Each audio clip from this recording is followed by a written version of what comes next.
Today's topic is which two planes should you buy first, assuming you have made the decision that you need to do some hand planing. I'm going to try and make a recommendation to you of all the planes you might choose from. Which ones are you going to buy?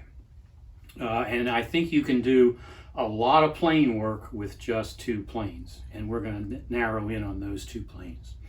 As always, if you like the content, please hit the like button, and we invite you to subscribe so that you get notified of our future content.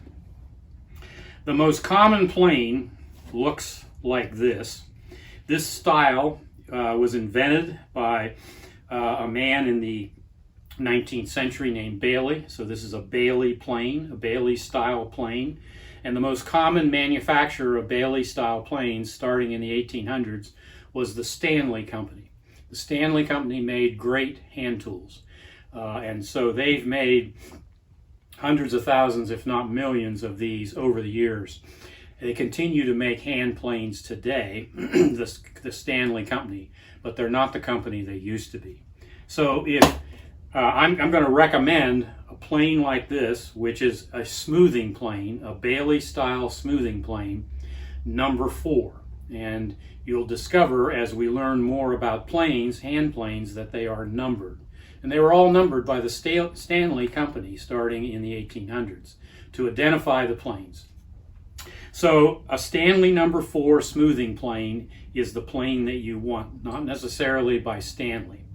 For instance, if you go down to the big box store and tell them you want a hand plane, they'll take you over to the hand plane department, and this is what they'll show you. It's made by Stanley, and it looks very much identical to this plane right here. But this is a very, very poorly, cheaply made plane, and I don't recommend that you buy one of these because you will spend hours in frustration trying to set it up, and keep it in tune, because it's very, very difficult to use. So I'm going to set that aside. I recommend that you buy a smoothing plane like this, number 4, and you buy it from a reputable company. We'll try and put some sources in the shop notes on where you might go to look for a plane like this. This plane is used to make surfaces flat and smooth. It's called a smoothing plane. The number 4 is called a smoothing plane because its main purpose is to take fairly thin shavings. This is another number 4, not made by Stanley, but made by another manufacturer. And the idea is that you take very thin shavings to give you a nice, smooth surface. And this is a very versatile plane. You can use it to smooth the surface, and you can also use it to take a lot of material off, depending on how you set the depth of the blade in the device.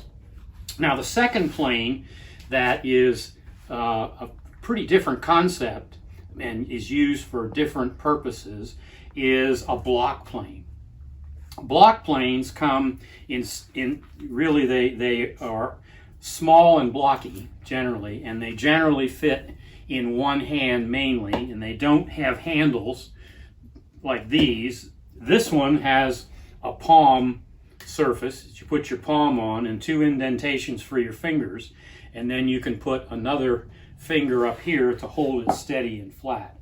You can do the same kind of things that you do with the smoothing plane, but it doesn't have very much mass, and so it's harder to push, and I don't recommend it for that kind of work. What it's really good for is end grain. Wood is made up of straw-like tubes that all go vertically in the board, in the log, in the tree trunk, that go from the roots up to the top of the tree. So when they cut a tree, there is surface grain, and then there is end grain. And the end grain is cut perpendicular, is the surface that's cut perpendicular to the up and down straw-like feature in the wood. Now, if you go to plane and smooth this end grain, you can use a smoothing plane but it's really not designed to do end grain. This block plane is better at that.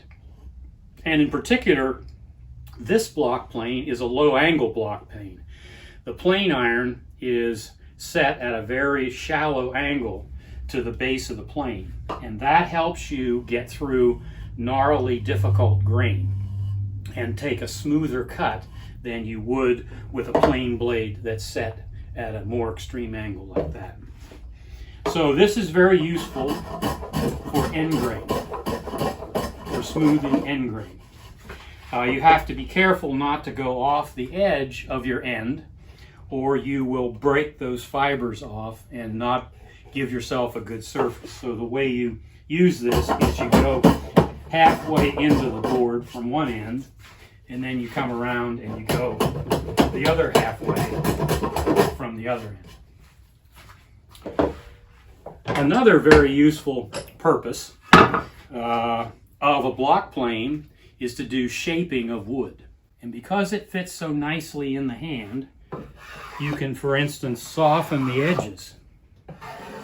So you can see here that I'm taking little, fairly thin shavings off the edge of the board.